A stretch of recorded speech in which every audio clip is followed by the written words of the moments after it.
আর যাই কিছু হোক, নিজের স্ত্রী অন্যজনের সাথে প্রেম করবে বা এমন আভাস পাওয়া যাবে, এটা কখনোই কোনো ছেলে মেনে নিতে পারে না। ছেলেটার মনে অনুশোচনা জাগছিল, সে সে কিন্তু পলাইছিল। পরবর্তীতে তার মনে অপরাধবোধ কাজ করেছে। সে নিজে থানায় এসে থানাতে বসে আছে। থানার মানুষজন বলতেছে যে কী সমস্যা, সাথে একজন সন্তান, কী সমস্যা, আপনি থানাতে এসে বসে আছেন? বলতেছেন যে চলেন আপনারা, আমার একটু বাসায় চলেন। বাসায় যাব, কি হয়েছে, বাসায় কি করেছেন? বাসায় চলেন। বাসায় গিয়ে দেখে বাসার চারদিক দিয়ে আটকানো, ভিতরে ঢোকার সাথে সাথেই তার স্ত্রী পড়ে আছে, না ফেরার দেশে চলে গেছে। ঘটনা কি হয়েছে? আমি নিজে কাজ করেছি, আমার সন্তান থাকা সত্ত্বেও। আমাদের মধ্যে প্রতিনিয়ত ঝগড়া ঝামেলা লেগে থাকতো। কে পরকিয়া করে, তার স্বামীর কথা মতে তার স্ত্রীর অন্য কারোর সাথে সম্পর্ক ছিল।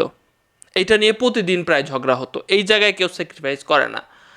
ঘটনার দিন ঝগড়াটা এমন পর্যায়ে চলে গেছে যে সে আর সহ্য করতে পারে নাই। ঝগড়ার লেভেল এমন পর্যায়ে চলে গেছে, সে হঠাৎ করে একটা জিনিস নিয়ে এসে আঘাত করেছে। সেখানেই তার স্ত্রী না ফেরার দেশে চলে গেছে। দরজা জানলা বন্ধ করে বাইরে থেকে বাড়িঘর তালা মেরে সে ওখান থেকে সন্তান নিয়ে পালিয়ে গিয়েছিল।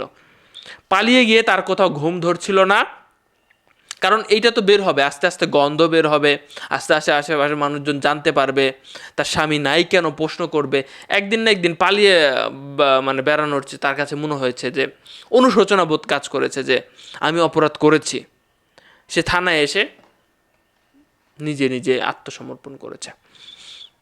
তৃতীয় পক্ষ কোনো সম্পর্কের মধ্যে ফাটল ধরাতে যথেষ্ট ভূমিকা রাখে, আর আমরা আবেগের বশবর্তী হয়ে ভাই কি বলবো, মগ্ন হয়ে যাই। এটা উচিত না। সংসারের মধ্যে ভালোবাসা থাকতে হবে। অপরাধ তো করেছে, সাজাতে হওয়া উচিত।